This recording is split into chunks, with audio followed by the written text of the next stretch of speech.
Hi friends, అందరికీ నమస్కారం. అంజలి కథలకి స్వాగతం. ఈరోజు ధారావాహిక జానపద నవల పేరు విషకన్య. రచించిన వారు శ్రీ కొవ్వలి లక్ష్మీ నరసింహారావు గారు. ఈ పుస్తకంలో మొత్తము 11 భాగాలున్నాయి. మొదటి భాగము విషకన్య, రెండవ భాగము అంతఃపుర రహస్యము, మూడవ భాగము ఆకాశంలో అప్సరస లేదా యువతుల యుద్ధం, నాలుగవ భాగము మాయాప్రియుడు, ఐదవ భాగము ఫణిరాజు, ఆరవ భాగము కపాలకామిని, ఏడవ భాగము కైలాసదేవి, ఎనిమిదవ భాగము రాక్షసమాయ, తొమ్మిదవ భాగము హంతకురాలు, 10వ భాగము వీరనారి, 11వ భాగము మూడుముళ్ళు.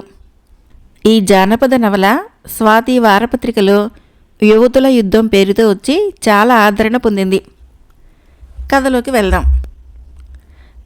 దాహం దాహం దాహం అనే ఆర్తనాదం వినేటప్పటికీ శంభునాథుని గుండెలు జల్లుమన్నాయి. ఈ మాటలు ఎక్కడి నుంచి, ఎవరున్నారు? భయంకరమైన ఈ కీకారణ్యంలో మానవ సంచారం లేని ప్రశాంత వాతావరణంలో నుంచి ఎక్కడి నుంచబ్బా ఈ మాటలు? శంభునాథుడు వెంటనే తన గుర్రాన్ని ఆపుచేశాడు. అన్ని వైపులా పరకాయించాడు. ఎవరూ కనిపించలేదు. కానీ తిరిగి అవే మాటలు.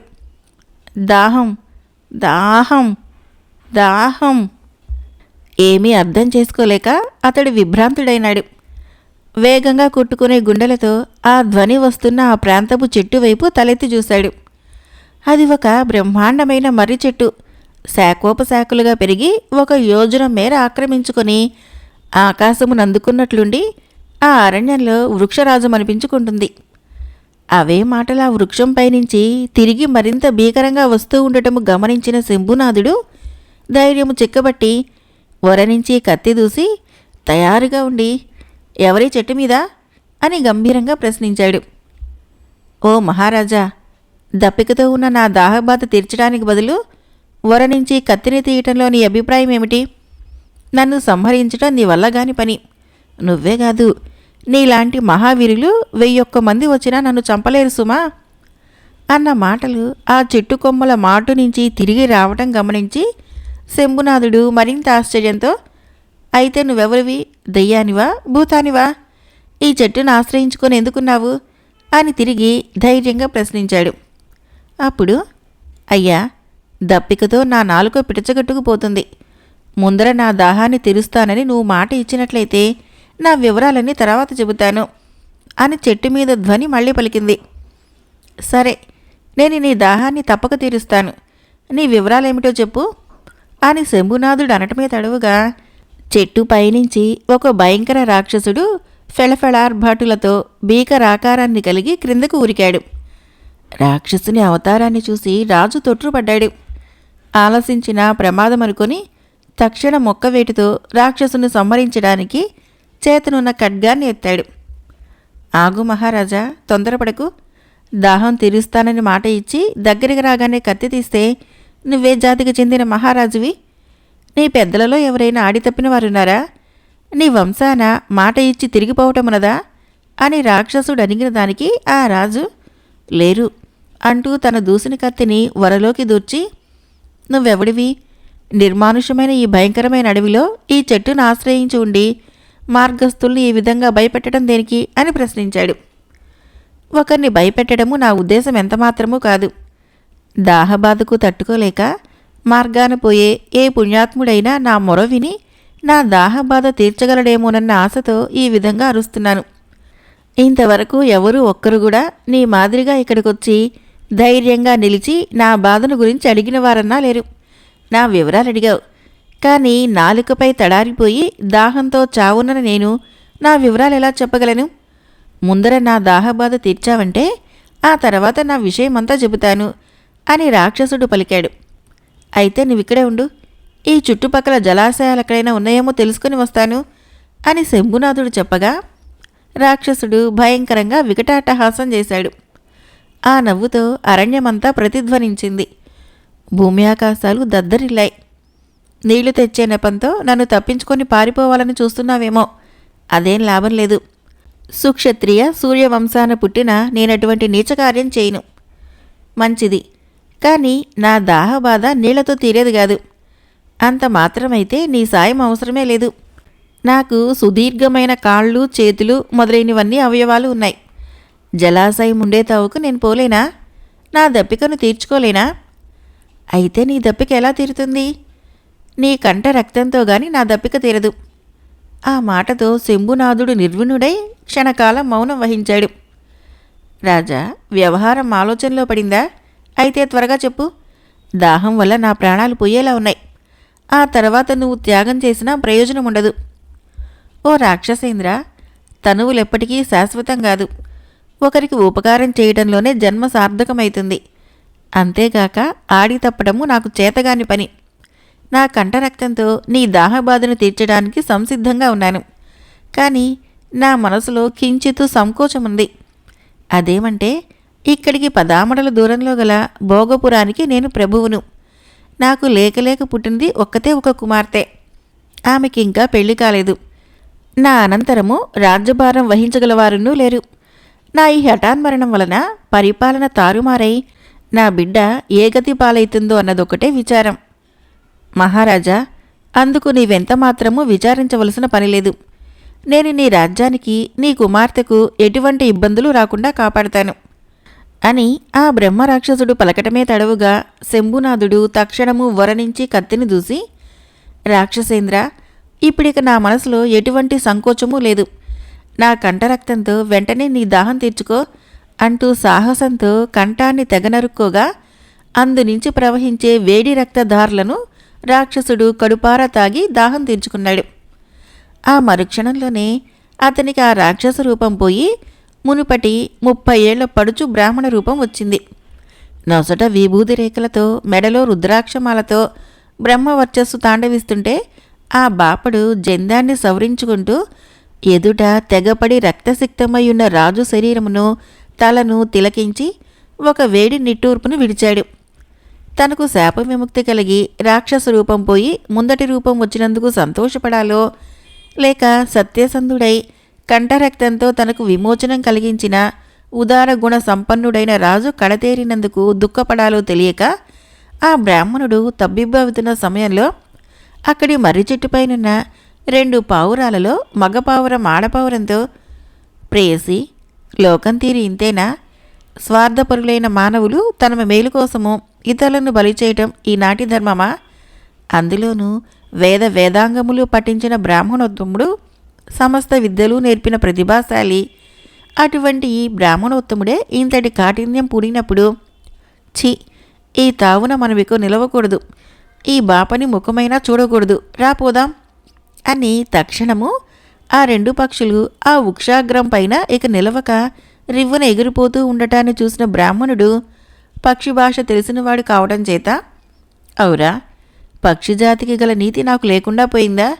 సరి, ఈ రాజుని పునర్జీవితుణ్ణి చేసినప్పుడు గాని నేను నీతిపరుడని అనుకునే అవకాశం లేదు అని తనలో అనుకొని వెంటనే ఖండించబడి నేలపై పడి ఉన్న రాజు ముండెమును, అతని కత్తిని తీసి మూపుకెత్తుకొని శిరస్సును చేత ధరించి తనకు అగుపించిన మార్గమును అనుసరించి వడివడిగా పోవటం మొదలుపెట్టాడు.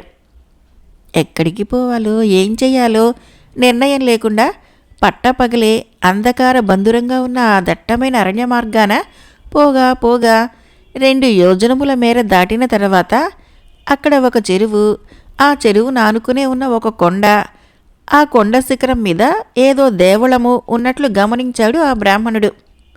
చెరువులోని శుద్ధోదకంతో కాళ్ళు చేతులు కడుక్కొని కొండపైకెక్కి ఆలయంలోకి ప్రవేశించగా అది ఒక కాళికా అమ్మవారి ఆలయంగా అర్థమైంది. బ్రాహ్మణుడు వెంటనే మూపు మీది రాజు మొండెమును, శిరస్సును దించి దేవి పాదాల దగ్గర ఉంచి చేతులు జోడించి నమస్కరిస్తూ, జగన్మాత, కరుణామయి, నేను గురుశాపం వలన 10 ఏళ్లు బ్రహ్మరాక్షసుగా ఉండి ఈనాడు ఈ మహానుభావుడి దయవలన విముక్తుడనై యథారూపం పొందాను. కానీ నేనందుకు ఇప్పుడు సంతోషపడటం లేదు తల్లి. ఈ మహారాజు నా విమోచనం కోసము తన కంట రక్తధారల్ని సమర్పించి బలి అయ్యాడు. ఇంతటి సత్యవాక్య పరిపాలకుడు, వితరణ బుద్ధి కలవాడు, దయామయుడు అయిన పాలకుని వల్ల కదా లోక కళ్యాణము, ప్రజాసౌఖ్యము కలిగేది. పరోపకారానికి ప్రాణాలర్పించిన ఈ మహాత్ముడు బ్రతకనప్పుడు నేను కూడా బ్రతికి ఏం ప్రయోజనం తల్లి? నీకు తెలియని సత్యం లేదు, నువ్వెరుగని ధర్మం ఉండదు. కనుక ఈ మహారాజుకి ప్రాణదానం చేసి దేశ సౌభాగ్యానికి ప్రజాక్షేమానికి ఉపకారం చెయ్యి అని బ్రాహ్మణుడు ఎంతసేపు ప్రార్థించినా అరణ్యరోదనమే అయింది. మహాభయంకరమైన ఆ కాళీమూర్తి గుడ్లెర్ర చేసి అదలించినట్లు చూడటమే గాని బదులు పలకటం లేదు. నిరాశుడైన బ్రాహ్మణుడు మృతుడైన మహారాజు కరవాలమును తానందుకొని, జగద్ధాత్రి మహాకాళి, పరోపకారం కోసం ప్రాణదానం చేసిన ఈ ఉదార గుణసంపన్నుడు బ్రతకలేనప్పుడు నేను సంతోషంతో బ్రతకటం నీతి కాదు, ధర్మం కాదు. కనుక ఇదిగో నేను కూడా ఆత్మహత్య మూలంగా ప్రాణం త్యజించి ఈ మహారాజునే చేరుతున్నాను. ఈ హత్యాపాతకం నన్నంటకుండా ఉండుగాక అంటూ సాహసుకుడై తన్ను తాను ఖండించుకోవటానికి కత్తినెత్తగా, బ్రాహ్మణోత్తమ, సాహసం కూడదు, ఆగు అని అక్కడ కాళికామూర్తి నుంచి వెలువడిన మాటలు కారణంగా బ్రాహ్మణుడు ఎత్తిన కత్తిని వాల్చక అట్టే విభ్రాంతుడై దేవి విగ్రహం వైపున చూస్తూ నిలుచున్నాడు.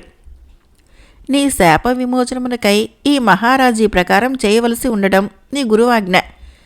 ఇతడు ప్రతి వారము ఇక్కడికొచ్చి నన్ను ప్రేమించే భక్తుడే. అయినప్పటికీ నేను చేయగలిగింది కూడా ఏమీ లేదు. కానీ నువ్వు త్రికరణ శుద్ధిగా ఈ మహారాజు పునర్జీవితుడు కావాలని కోరుకుంటే అందుకు ఒక్కటే మార్గం ఉంది. అదేమిటంటే నీ మాతా పితృభక్తి అమోఘం. నీ తల్లిదండ్రులను నువ్వు సేవించినట్లు పృథ్వీలో ఇంకెవ్వరూ సేవించలేరు. ఆ సేవా ఫలితాన్ని నువ్వీ మహారాజుకి ధారపోసినట్లయితే ఇతనిప్పుడే సజీవుడు కాగలడు అని దేవి సెలవిచ్చిందే తడవుగా, తల్లి, నువ్వు ఆదేశించిన ప్రకారము ఇప్పుడే నేను పొందిన మాతాపితృ సేవా ఫలితాన్ని మహారాజుకు సంతోషంగా ధారపోయగలను. ఇతడు బ్రతకటమే నాకు కావాల్సింది అని చెప్పి అట్టనున్న ఒక ముంతను తీసుకొని చెరువుకు పోయి అందులో స్నానం చేసి పరిశుద్ధుడై జపానుష్ఠానములను నిర్వర్తించుకొని ముంతెడు నీళ్లతో తిరిగి కాళికాలయానికి వచ్చి దేవి విగ్రహానికి ఎదురుగా నిలిచి, అమ్మా, నాకు మాతాపితరులను సేవించటం వల్ల కలిగిన ఫలితాన్నిదిగో ఇప్పుడే మృతుడైన మహారాజుకి మనఃపూర్వకంగా ధారాదత్తం చేస్తున్నాను. ఇతడు పునర్జీవుడవును కాక అంటూ ముంతలోని జలాన్ని తన కుడిహస్తం గుండా వదిలి తర్వాత మహారాజు శరీరాన్ని శిరస్సుతో ఏకం చేసి మరికొంత పరిశుద్ధ జలాన్ని ఆ కళేబరం పైన ప్రోక్షించిన మరుక్షణంలో సుఖనిద్రలో నుంచి మేలుకున్న వాడిలాగా మహారాజిట్లే లేచి నుంచొని పరిసరాలని పరకాయించి చూసి ఎదుట దేదీప్యమానంగా వెలుగుతున్న కాళీ విగ్రహాన్ని, దానికెదురుగా అంతకు మించిన బ్రహ్మ తేజస్సుతో వెలుగుతున్న 30 ఏళ్ల బ్రాహ్మణుణ్ణి చూసి తెల్లబోతూ ఉండగా బ్రాహ్మణుడు మహారాజుని పరమానందంతో కౌగలించుకొని, మహారాజా, నా జన్మ సార్థకమైంది అన్నాడు. అయ్యా, తమరెవరు? నేను తిరిగి ఆలయానికి ఎలా రాగలిగాను? మర్రి చెట్టు మీది బ్రహ్మరాక్షసుకి నా కంట రక్తాన్నిచ్చి చనిపోయాను కదా అని మహారాజు ఆశ్చర్యంతో అడిగాడు. ప్రభు, జరిగిందంతేకాదు, ఇంకా ఉంది. సావధానంగా తెలియపరుస్తాను, దయచేయండి అని బ్రాహ్మణుడు మహారాజు చెయ్యి పట్టుకొని భక్తి వినయాలతో యువతలకు తీసుకొని వచ్చి కొండ దిగువనున్న తటాకం దగ్గర కూర్చోబెట్టి ఇద్దరికీ స్థిమితం చేకూరిన తర్వాత బ్రాహ్మణుడు రాజుతో ఇలా అన్నాడు. మహారాజా, తమరు ఉత్తములని, భోగపుర పాలకులైన శంభునాథ ప్రభువులని నాకు తెలుసు. అయితే మీరిప్పుడు ఎక్కడి నుంచి ఎక్కడికి వెళుతున్నారు? ఏ కార్యార్థమై? ముందర తమ వివరాలు సెలవేయండి. ఆ తర్వాత నేను కూడా నా విషయాలు మనవి చేస్తాను అన్నాడు. బ్రాహ్మణోత్తమ, నా గురించి నీకు తెలియవలసిన వివరాలు ఇంతకు ముందే తెలిసి ఉన్నాయి. ఈ దినమే కాదు, ప్రతి శుక్రవారము నేను ఇదే సమయంలో ఒంటరిగా కాళికాలయానికి పోయి దేవిని దర్శించి రావటం అలవాటు. అయితే నేను వచ్చిన మార్గాన ఇంతకు ముందెప్పుడూ వచ్చినది లేదు. ప్రతి వారము వేరొక రాజబాట వచ్చి పోతుండేవాడిని. ఈరోజు మాత్రము కొంత జరుగురు పని ఉండి తొందరగా కోటకు పోవాలన్న తలంపుతో దగ్గరి అడ్డదారైనందువలన ఈ అరణ్య మార్గం పట్టి పోతూ ఉండగా ఒక మర్రి చెట్టుపై గల బ్రహ్మరాక్షసుడు దప్పికతో చావా సంసిద్ధుడై నా కంఠ రక్తాన్ని కోరటము, పరోపకారమే జీవిత పరమావధి అని ఎంచిన నేను అందుకు అంగీకరించి నా కంఠ రక్తంతో ఆ బ్రహ్మరాక్షసికి దాహం తీర్చి మృతుడను కావడం జరిగింది. ఆ తర్వాత ఏం జరిగిందో, నేను తిరిగి ఎలా బ్రతికానో తమరెవరో నాకేమీ తెలియదు అని భోగపురాధీశ్వరుడు శంభునాథుడు తాను చెప్పవలసిన దాన్ని క్లుప్తంగా చెప్పి ముగించిన తర్వాత బ్రాహ్మణుడు ఇలా చెప్పడం మొదలుపెట్టాడు. ప్రభు, ఆ బ్రహ్మరాక్షసుని రూపంలో ఉండి తమ కంఠరక్తాన్ని తాగిన వాణ్ణి నేనే. నా గురువు నాకిచ్చిన శాప ఫలితంగా ఇప్పటికి 10 సంవత్సరాల నుంచి నేను తమరు ఇంతకు ముందు చూసిన రాక్షస రూపంలో ఆ మర్రి చెట్టును ఆశ్రయించుకొని ఉన్నాను. ఈనాడు నాకు సుదినం కావటం వలన నేను తమ వల్ల శాప విముక్తునైనాను. కానీ నా వల్ల ఉదార గుణ సంపన్నులు, పరోపకార దీక్షావృతులు, సత్యవాక్య పరిపాలకులు అయినా తమరు మృతులైనందుకు విచారించి తమ శిరస్సును మొండెమును కాళికాలయానికి మోసుకొని పోయి మీకు ప్రాణభిక్ష పెట్టవలసిందని దేవుని ప్రార్థించాను. ఆ దేవి కరుణించి నేను నా మాతాపితరులను సేవించినందువలన పొందిన ఫలితాన్ని మీకు దారపోసినట్లయితే మీరు పునర్జీవితులు కాగలరని చెప్పింది. నేనదే ప్రకారం చేశాను, తమరు బ్రతికారు అని చెప్పిన బ్రాహ్మణుని మాటలు వినిన వెంటనే శంభునాథ ప్రభువు ఆశ్చర్య సంభ్రమాలతో అతని పాదాలని ముమ్మారు కళ్ళకద్దుకొని, భూసురోత్తమ, తమ మాతాపితృభక్తి ఎంత గొప్పదో తెలుసుకున్న నా జన్మ ధన్యమైంది. అంతేగాక తమరు పొందిన తత్మహా ఫలితాన్ని నా కోసం దారపోసి నన్ను బ్రతికించిన మీ త్యాగబుద్ధిని వర్ణింప ఆదిశేషునికైనా సాధ్యం కాదు అని అనేక విధాలుగా స్తుతించాడు. మహారాజా, తమరు చేసిన మహాత్యాగంలో నా త్యాగం ఏపాటిది? తమరి విధంగా నన్ను స్తుతి చేయటము నా శ్రేయస్సునియదు. సరి, ఆ సంగతి నటుంచు. తమదే ఊరు? తమ పుట్టుపూర్వోత్తరాలేమిటి? తమ గురువు తమకి ఇటువంటి కఠిన శాపానికి ఎందుకు గురి చేశాడు? మొదలైన వివరాలు నాకు చెప్పరా? అవశ్యం చెబుతాను. కానీ ఆ గాథనంతటినీ సాకల్యంగా చెప్పాలంటే కొంత కాలహరణమైతుంది. తమకేవో తొందర పనులున్నాయని చెప్పారు. ఇప్పటికే ఆలస్యమైనట్లు తలుస్తాను. ఆ మాట కూడా నిజమే. నాకు ఇంకొక కోరిక కూడా ఉంది. అదేంటంటే తమరు నా పట్టణం రావాలి. నా ఆతిథ్యంలో కొన్ని రోజులుండాలి. దయచేసి అందుకు ఎటువంటి అభ్యంతరము చెప్పకండి. చెప్పను. మీ వంటి మహాపురుషులతో ఎంత ఎక్కువ కాలం గడిపితే అంత ప్రయోజనమే.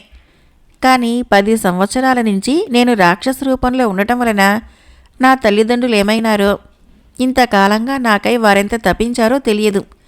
నా మనసు అటువైపే లాగుతోంది. అయినా తమ కోరికను నిరాకరించలేను.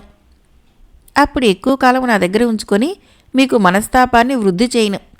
తమకు వీలైనన్ని రోజులే నా ఆతిథ్యంలో ఉండవచ్చు. మనం ఇప్పుడే బయలుదేరిపోదాం. మార్గంలో మీ వృత్తాంతాన్ని పూర్తిగా చెప్పండి అన్నట్లు నా గుర్రం ఎక్కడా? అవును, జ్ఞాపకం చేశారు. ఆ మర్రి చెట్టు ప్రాంతంలోనే ఉండి ఉంటుంది.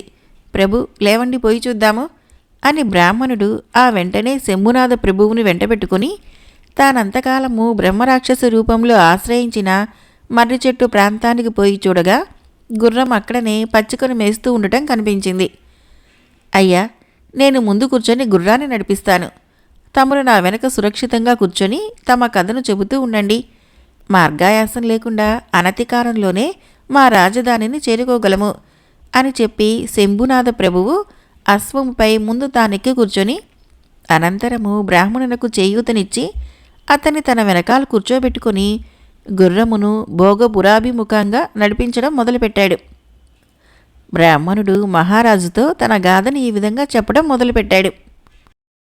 విషకన్య జానపద నవల మొదటి భాగం సమాప్తం.